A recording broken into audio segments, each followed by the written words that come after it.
മൂത്രം ഒഴിച്ചു കഴിഞ്ഞാലും പൂർണ്ണമായും പുറത്തേക്ക് മൂത്രം പോയി എന്നുള്ള ഒരു തോന്നലില്ലായ്മ, പിന്നെ മൂത്രം ഇറ്റിറ്റായി വീണുകൊണ്ടിരിക്കുക, അതിൻ്റെ കൂടെ കഠിനമായ പനിയും. ചില ആൾക്കാരിലെങ്കിലും ഇങ്ങനെയുള്ള ആൻറ്റിബയോട്ടിക്സ് കഴിച്ചാൽ പോലും രോഗം മാറാതിരിക്കുന്നതായിട്ട് കാണുന്നുണ്ട്. മറ്റ് ചിലരിൽ താൽക്കാലികമായി മാറിയെങ്കിലും വീണ്ടും ഇത് റീഒക്കർ ചെയ്യുന്നതായിട്ട്, വീണ്ടും തിരിച്ചു വരുന്നതായിട്ടും കാണുന്നുണ്ട്. ഈ യൂറിനറി ട്രാക്ട് ഇൻഫെക്ഷൻ എങ്ങനെ മാറ്റാം, അല്ലെങ്കിൽ എങ്ങനെ അതിനെ പ്രിവെൻറ്റ് ചെയ്യാം എന്ന 4 കാര്യങ്ങളെക്കുറിച്ചാണ് നമ്മൾ ചർച്ച ചെയ്യുന്നത്.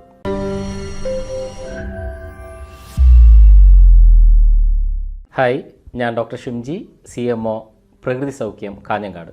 ഒരുപക്ഷെ ഇന്ന് ഏറ്റവും കൂടുതൽ ആൾക്കാരെ ബുദ്ധിമുട്ടിക്കുന്ന, പ്രത്യേകിച്ച് സ്ത്രീകൾക്ക് ഏറ്റവും കൂടുതലായി കാണപ്പെടുന്ന ആൻറ്റിബയോട്ടിക്സിൻ്റെ ഉപയോഗം ഏറ്റവും കൂടുതലായി വേണ്ടി വന്നേക്കാവുന്ന ഒരു രോഗത്തെക്കുറിച്ചാണ്, യൂറിനറി ട്രാക്ട് ഇൻഫെക്ഷൻ എന്ന UTIയെ കുറിച്ചാണ് ഇന്ന് നമ്മൾ സംസാരിക്കുന്നത്.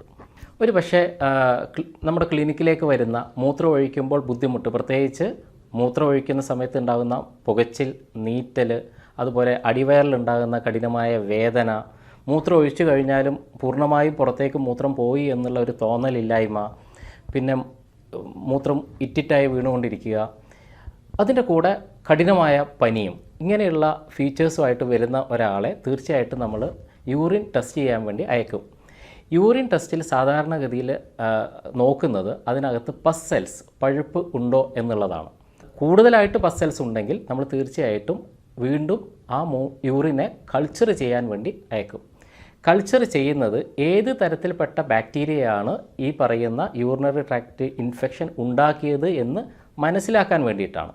പ്രധാനമായിട്ട് 80% ആൾക്കാരിലും യൂറിനറി ട്രാക്ട് ഇൻഫെക്ഷൻ ഉണ്ടാക്കുന്നത് കോളൈ എന്ന് പറയുന്ന ബാക്ടീരിയയാണ്. അപൂർവമായിട്ട് ക്ലെപ്സിയെല്ല പോലെയുള്ള ബാക്ടീരിയകളും യൂറിനറി ട്രാക്ട് ഇൻഫെക്ഷൻ ഉണ്ടാക്കാറുണ്ട്. അപ്പോൾ കൾച്ചർ ചെയ്ത് ഏത് ആൻറ്റിബയോട്ടിക് ആണോ അതിന് അനുയോജ്യമായിട്ടുള്ളത് ആ ആൻറ്റിബയോട്ടിക് കൊടുക്കുക എന്നുള്ളതാണ് കൺവെൻഷനലായിട്ട് ചെയ്തുകൊണ്ടിരിക്കുന്ന കാര്യം. പക്ഷേ ചില ആൾക്കാരിലെങ്കിലും ഇങ്ങനെയുള്ള ആൻറ്റിബയോട്ടിക്സ് കഴിച്ചാൽ പോലും രോഗം മാറാതിരിക്കുന്നതായിട്ട് കാണുന്നുണ്ട്. മറ്റ് ചിലരിൽ താൽക്കാലികമായി മാറിയെങ്കിലും വീണ്ടും ഇത് റീഒക്കർ ചെയ്യുന്നതായിട്ട്, വീണ്ടും തിരിച്ചു വരുന്നതായിട്ടും കാണുന്നുണ്ട്. ഇന്ന് ഈ യൂറിനറി ട്രാക്ട് ഇൻഫെക്ഷൻ എങ്ങനെ മാറ്റാം, അല്ലെങ്കിൽ എങ്ങനെ അതിനെ പ്രിവെൻറ്റ് ചെയ്യാം എന്ന 4 കാര്യങ്ങളെക്കുറിച്ചാണ് നമ്മൾ ചർച്ച ചെയ്യുന്നത്. അതിലാദ്യത്തേത് പ്രോബയോട്ടിക്കുകളുടെ ഉപയോഗം. പ്രോബയോട്ടിക്സ് എന്ന് പറയുമ്പോൾ തന്നെ നല്ല ബാക്ടീരിയ എന്നാണ് അർത്ഥം. ലാറ്റിനിൽ പ്രോബയോട്ടിക്സ് എന്ന് പറയുന്നത് ലൈവ് ബാക്ടീരിയ, അല്ലെങ്കിൽ നല്ല ബാക്ടീരിയ അകത്തേക്ക് കൊടുക്കുക എന്നുള്ളതാണ്. ഇവിടെ നമ്മൾ നോക്കേണ്ടത്, നമ്മുടെ ശരീരത്തിനകത്ത് കോടാനുകോടി ബാക്ടീരിയകളുണ്ട്. ഈ ബാക്ടീരിയകളിൽ പല ബാക്ടീരിയ നമ്മുടെ സ്കിന്നിൻ്റെ മുകളിൽ, ത്വക്കിൻ്റെ മുകളിലുണ്ട്. ഒരുപാട് ബാക്ടീരിയകൾ നമ്മുടെ ഗ്യാസ്ട്രോ ഇൻറ്റെസ്റ്റൈനൽ ട്രാക്റ്റ് അല്ലെങ്കിൽ ദഹന വ്യവസ്ഥയ്ക്കകത്തുണ്ട്. ഇതേപോലെ തന്നെ നമ്മുടെ യൂറിനറി ട്രാക്റ്റിൻ്റെ അകത്തും ഒത്തിരി ബാക്ടീരിയകളുണ്ട്. ഈ സ്ഥലത്ത് പ്രത്യേകിച്ച് യൂറിനറി ട്രാക്റ്റിനകത്ത് വരുന്ന ബാക്ടീരിയകൾ നല്ല ബാക്ടീരിയ, ആ ബാക്ടീരിയ കുറയുന്ന സമയത്താണ് യൂറിനറി ട്രാക്റ്റിനകത്ത് മോശം ബാക്ടീരിയ, ചീത്ത ബാക്ടീരിയ അല്ലെങ്കിൽ പാത്തോജനിക് ബാക്ടീരിയ വളരുന്നത്. കോളയും ക്ലെപ്സിയെല്ലയൊക്കെ പോലെയുള്ള ചീത്ത ബാക്ടീരിയകൾ. അപ്പം പറഞ്ഞു വന്നതിൻ്റെ ചുരുക്കം, ഈ ചീത്ത ബാക്ടീരിയകൾ വളരാൻ കാരണമാകുന്നത് നല്ല ബാക്ടീരിയയുടെ കുറവാണ്. അപ്പോൾ യൂറിനറി ട്രാക്റ്റിനകത്ത് സാധാരണയായിട്ട് കണ്ടുവരുന്ന ഏറ്റവും നല്ല ബാക്ടീരിയൻ്റെ പേര് ലാക്ടോബാസില്ലസ് എന്നാണ്. ലാക്ടോബാസില്ലസ് എന്ന് പറയുന്ന നല്ല ബാക്ടീരിയ കുറയുന്നത് കൊണ്ട് നമുക്ക് യൂറിനറി ട്രാക്ട് ഇൻഫെക്ഷൻ ഉണ്ടാവും. ലാക്ടോബാസില്ലസ് കൂടുതലായി കണ്ടുവരുന്ന മറ്റൊരു ഭാഗം നമ്മുടെ ദഹന വ്യവസ്ഥയാണ്, ഗട്ടാണ്. അപ്പോൾ ഗട്ടിനകത്തുള്ള ദഹന വ്യവസ്ഥക്കകത്തുള്ള ലാക്ടോബാസില്ലസിൻ്റെ അളവ് കുറഞ്ഞാൽ അത് യൂറിനറി ട്രാക്റ്റിനകത്തുള്ള ലാക്ടോബാസില്ലസിൻ്റെ അളവ് കുറയാനും കാരണമാകും. എന്തുകൊണ്ടാണ് ഗട്ടിനകത്ത്, ദഹന വ്യവസ്ഥക്കകത്ത് ലാക്ടോബാസില്ലസ് എന്ന് പറയുന്ന നല്ല ബാക്ടീരിയ കുറയുന്നത്? പല കാരണങ്ങളുണ്ടെങ്കിലും അതിലേറ്റവും പ്രധാനപ്പെട്ട ഒരു കാരണം ആവശ്യത്തിനും അനാവശ്യത്തിനും നമ്മൾ ഉപയോഗിക്കുന്ന ആൻറ്റിബയോട്ടിക്സുകൾ തന്നെയാണ്. പലപ്പോഴും യൂറിനറി ട്രാക്ട് ഇൻഫെക്ഷനുമായിട്ട് ക്ലിനിക്കിലേക്ക് വരുന്ന ആൾക്കാരോട് ഞാൻ സാധാരണ ചോദിക്കുന്നത്, നിങ്ങൾ കഴിഞ്ഞ 1-2 ആഴ്ചക്കകത്ത് ആൻറ്റിബയോട്ടിക്സുകൾ ഉപയോഗിച്ചിട്ടുണ്ടോ എന്നുള്ള ഒരു ചോദ്യം തന്നെയാണ്. മഹാഭൂരിപക്ഷം ആൾക്കും എന്തെങ്കിലുമൊക്കെ രോഗം വന്ന് ആൻറ്റിബയോട്ടിക്സുകൾ ഉപയോഗിച്ചതിന് ശേഷം ഒരാഴ്ച അല്ലെങ്കിൽ 2 ആഴ്ചക്കുള്ളിൽ ഈ യൂറിനറി ട്രാക്ട് ഇൻഫെക്ഷൻ വരുന്നതായിട്ട് കാണുന്നുണ്ട്.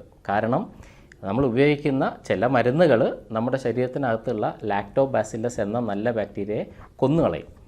അപ്പോൾ എങ്ങനെയാണ് ഇതിനെ നമ്മൾ മറികടക്കേണ്ടത് ലാക്ടോബാസില്ലസ് എന്ന് പറയുന്ന ബാക്ടീരിയയെ അകത്തേക്ക് കൊടുക്കുക എന്നുള്ളതാണ്. അതിനാണ് നമ്മൾ പ്രോബയോട്ടിക്സിൻ്റെ അഡ്മിനിസ്ട്രേഷൻ, പ്രോബയോട്ടിക്സ് എന്ന ഞാൻ നേരത്തെ സൂചിപ്പിച്ചതുപോലെ നല്ല ബാക്ടീരിയയെ, ലൈവ് ബാക്ടീരിയയെ അകത്തേക്ക് കൊടുക്കുക എന്നുള്ളത്. പ്രോബയോട്ടിക്സ് പല തരത്തിലുണ്ട്. ഇപ്പം എല്ലാ അസുഖത്തിനും എല്ലാ പ്രോബയോട്ടിക്സും അനുയോജ്യമാവണമെന്നില്ല. ഉദാഹരണത്തിന് നമ്മളിപ്പോൾ ഒരു ഓട്ടോ ഇമ്മ്യൂൺ രോഗമായിട്ട് വരുന്ന ഒരാൾക്ക് കൊടുക്കുന്ന പ്രോബയോട്ടിക്സ് അല്ല ഈ പറയുന്ന യൂറിനറി ട്രാക്ട് ഇൻഫെക്ഷന് കൊടുക്കേണ്ടത്. നേരത്തെ ഞാൻ സൂചിപ്പിച്ചതുപോലെ നമ്മുടെ ശരീരത്തിനകത്ത് ആവശ്യമുള്ള യൂറിനറി ട്രാക്ട് ഇൻഫെക്ഷൻ വരുമ്പോൾ ആവശ്യമുള്ള ബാക്ടീരിയ എന്ന് പറയുന്നത് ലാക്ടോബാസില്ലസ് ആണ്. ലാക്ടോബാസില്ലസ് അടങ്ങിയ ലൈവ് ബാക്ടീരിയയാണ്, പ്രോബയോട്ടിക്സ് ആണ് നമുക്ക് അകത്തേക്ക് കൊടുക്കേണ്ടത്. അതായത് യൂറിനറി ട്രാക്ട് ഇൻഫെക്ഷൻ മാറ്റാനുള്ള അല്ലെങ്കിൽ പ്രിവെൻറ്റ് ചെയ്യാനുള്ള ഏറ്റവും നല്ല വഴികളിലൊന്ന് ലാക്ടോബാസില്ലസ് അടങ്ങിയ ഭക്ഷണങ്ങൾ കഴിക്കുക എന്നുള്ളതാണ്. സാധാരണഗതിയിൽ നമ്മൾ ഉപയോഗിക്കുന്ന മോര്, അധികം പുളിക്കാതെയുള്ള മോരിനകത്ത് ധാരാളമായിട്ട് ലാക്ടോബാസില്ലസ് ഉണ്ട്.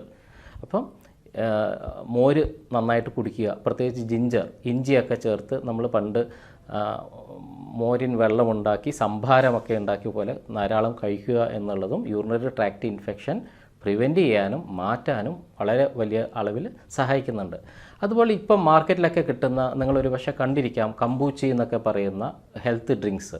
ഈ ഡ്രിങ്ക്സും ഇത്തരത്തിലുള്ള ഡ്രിങ്ക്സും ഈ നല്ല പ്രോബയോട്ടിക്സ് അടങ്ങിയ, നമ്മുടെ ശരീരത്തിന് UTI തടുക്കാൻ ആവശ്യമുള്ള ലാക്ടോബാസില്ലസ് അടങ്ങിയ പ്രോബയോട്ടിക് തന്നെയാണ്. രണ്ടാമത്, പ്രോബയോട്ടിക്സ് കഴിഞ്ഞാൽ രണ്ടാമത് നമ്മൾ ഡിസ്കസ് ചെയ്യേണ്ടത് അത്ര അധികം നമ്മുടെ നാട്ടിൽ കാണപ്പെടാത്ത ഒരു ഫ്രൂട്ടിനെ കുറിച്ചാണ്. പക്ഷേ ആ ഫ്രൂട്ടിൻ്റെ ജ്യൂസ് ധാരാളമായിട്ട് ഇപ്പോൾ അവൈലബിൾ ആയിട്ടുണ്ട്. Cranberry juice. എന്തുകൊണ്ടാണ് ക്രാൻബെറി ജ്യൂസ് യൂറിനറി ട്രാക്ട് ഇൻഫെക്ഷന് വളരെയധികം ഗുണം ചെയ്യുന്നത്? ഇതിൻ്റെ പ്രധാന കാര്യം ഞാൻ നേരത്തെ സൂചിപ്പിച്ച പാത്തോജനിക് ബാക്ടീരിയ, ചീത്ത ബാക്ടീരിയ യൂറിനറി ട്രാക്റ്റിൻ്റെ വാളിൽ, അതിൻ്റെ ചുമരിൽ പോയി സ്റ്റക്ക് ചെയ്യുക, അവിടെ പറ്റി പിടിച്ചിരിക്കും.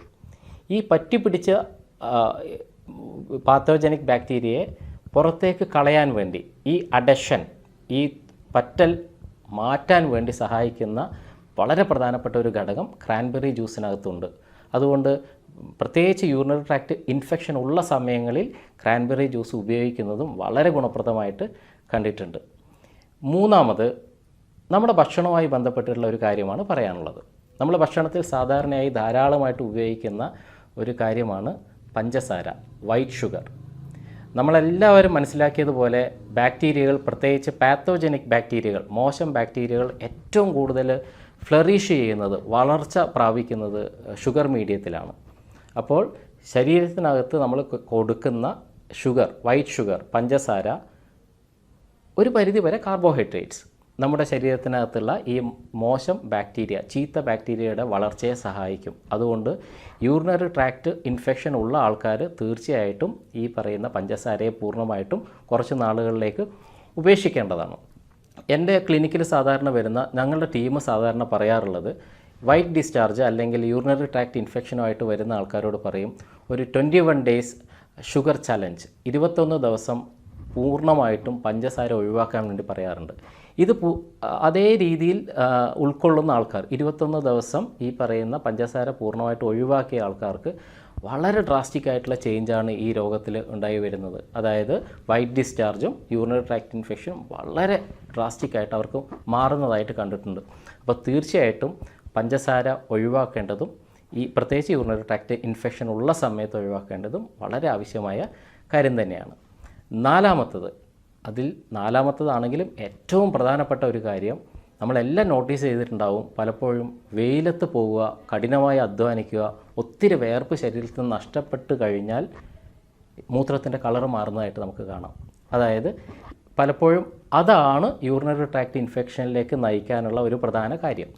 അപ്പോൾ കൃത്യമായ രീതിയിൽ ജലാംശം അകത്തേക്ക് കൊടുക്കുക എന്നുള്ളതും വെള്ളം കുടിക്കുക എന്നുള്ളതും വളരെ പ്രധാനപ്പെട്ട ഒരു കാര്യമാണ്. പ്രധാനമായിട്ടും എക്സസീവ് സ്വെറ്റിംഗ് അല്ലെങ്കിൽ അതികഠിനമായ വേർപ്പുള്ള സമയങ്ങളിൽ മൂത്രത്തിൻ്റെ അളവ് വർദ്ധിപ്പിക്കാനുള്ള, യൂറിൻ ഔട്ട്പുട്ട് വർദ്ധിപ്പിക്കാനുള്ള ഹൈഡ്രേഷൻ അകത്തേക്ക് കൊടുക്കുക, ജലം അകത്തേക്ക് കൊടുക്കുക. അതിനെയാണ് നമ്മൾ സാധാരണ ഡയൂററ്റിക്സ് എന്ന വാക്കിൽ കൊണ്ട് വിവക്ഷിക്കുന്നത്. ഡയൂററ്റിക്സ് എന്ന് പറഞ്ഞാൽ അകത്ത് ചെന്ന് കഴിഞ്ഞാൽ മൂത്രത്തിൻ്റെ ഔട്ട്പുട്ട്, യൂറിൻ ഔട്ട്പുട്ട് വർദ്ധിപ്പിക്കുന്ന സാധനങ്ങളാണ്. വളരെ നാച്ചുറലായിട്ട് പറഞ്ഞാൽ നമ്മൾ സാധാരണ ഉപയോഗിക്കുന്ന ഞെരിഞ്ഞൽ വെള്ളം, ഞെരിഞ്ഞൽ യൂറിനറി ട്രാക്ട് ഇൻഫെക്ഷനെ മറികടക്കാൻ ഏറ്റവും നല്ല ഒരു വഴിയാണ്. ഞെരിഞ്ഞൽ നല്ലൊരു ഡയൂററ്റിക്കാണ്. അതുപോലെ ബാർലി വെള്ളവും 1-2 ലിറ്റർ ഉണ്ടാക്കി വെച്ച് അത് അല്പാൽപമായി കുടിച്ചുകൊണ്ടിരിക്കുന്നതും മൂത്രത്തിൻ്റെ ഔട്ട്പുട്ട് കൂട്ടുകയും അതുവഴി പാത്തോജനിക് ബാക്ടീരിയയെ വാഷ് ഔട്ട് ചെയ്യാനും സഹായിക്കും. മറ്റൊന്ന് കരിക്കിൻ വെള്ളം, നമ്മുടെ ടെൻഡർ കോക്കനട്ട് വാട്ടറും ഈ പറയുന്ന പോലെ വളരെയധികം ശരീരത്തിന് യൂറിൻ ഔട്ട്പുട്ട് കൂട്ടാൻ സഹായിക്കുന്ന ഒരു കാര്യമാണ്.